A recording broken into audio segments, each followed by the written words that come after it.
அவருடைய நல்ல நாமத்திற்கு ஸ்தோத்திரம் உண்டாவதாக.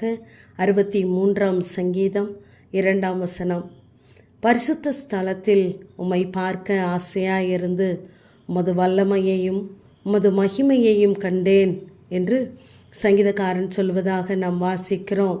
இந்த சங்கீதக்காரன் இந்த வார்த்தையை சொல்லும் பொழுது அவர் வனாந்தரத்திலே இருக்கிறார். வனாந்தரம் என்பது எந்த ஒரு நன்மையும் ஆசீர்வாதங்களும் இல்லாத இடம். அந்த இடத்திலே தனக்கான தேவையை அவர் கேட்காதபடி கர்த்தருடைய சமூகத்தையும் அவருடைய வாசஸ்தலத்தையும் கர்த்தரை பார்ப்பதற்கும் அவர் ஆசையாக இருப்பதாக அவர் சொல்லுகிறார். 1ஆம் வசனத்திலே நாம் வாசித்து பார்க்கும் பொழுது, அதிகாலமே உம்மை தேடுகிறேன், வறண்டதும் விடாய்த்ததும் தண்ணீரற்றதுமான நிலத்திலே என் ஆத்துமா மேல் தாகமாயிருக்கிறது, என் மாம்சமானது உம்மை வாஞ்சிக்கிறது என்று சொல்லுகிறார். அப்படிப்பட்ட நிலையிலும் என் ஆத்மா மாத்திரமல்ல, என் மாம்சமும் உமைதான் வாஞ்சிக்கிறது என்று சொல்லுகிறார். 8ஆம் வசனத்திலே, என் ஆத்மா உம்மை தொடர்ந்து பற்றி கொண்டு இருக்கிறது, உமது வலதுகரம் என்னை தாங்குகிறது என்று சொல்கிறார்.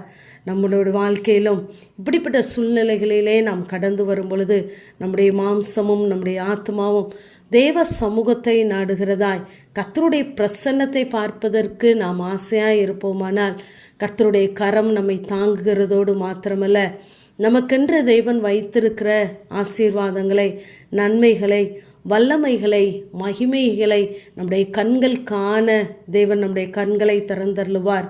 நாம் அதை அனுபவிப்பதற்கான பலனையும் தேவன் நமக்கு தந்தருளுவார். ஆகவே எல்லா சூழ்நிலைகளிலும் கர்த்தருடைய சமூகத்தை நாம் நாடுகிறவர்களாயிருப்போம். இந்த ஏனோக்கை குறித்து நாம் பார்க்கும் பொழுது, ஏனோக்கு தேவனோடு கூட சஞ்சரித்தார் என்று பார்க்கிறோம். இந்த ஏனோக்கு தேவனோடு கூட வாழ்ந்தவர். ஆகவே அவரோடு கூட வாழும் பொழுது தெய்வ பிரசன்னத்தை நாம் உணர்கிறதோடு மட்டுமல்ல, பின்வரும் காரியங்களையும் தேவன் நமக்கு முன்னறிவித்து நம்மை நேர்த்தியாய் நடத்துகிறவராய் இருக்கிறார்.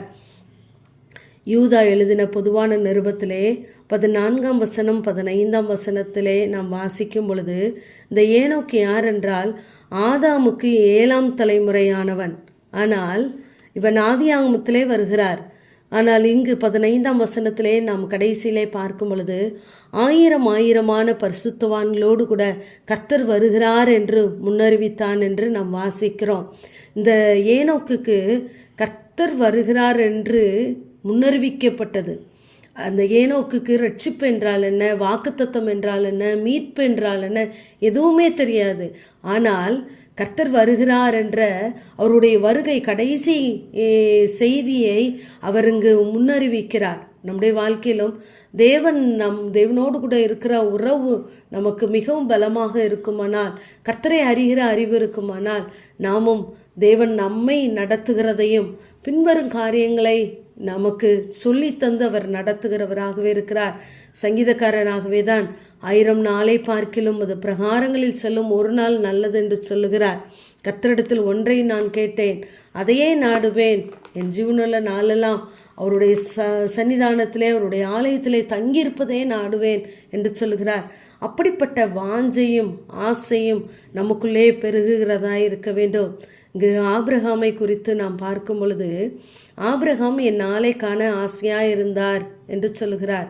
இந்த ஆபிரகாம் தேவனுடைய சந்திப்பை பெறும் பொழுது அவர் என்ன தருவார் என்று எதிர்பார்ப்பதை விட அவர் எப்பொழுது வருவார் என்ற ஏக்கம் அவரிடத்தில் இருந்தது. ஆகவேதான் ஆதியாகமம் 18ஆம் அதிகாரத்திலே நாம் வாசிக்கும் பொழுது அங்கு 3 புருஷர்கள் வருகிறார்கள்.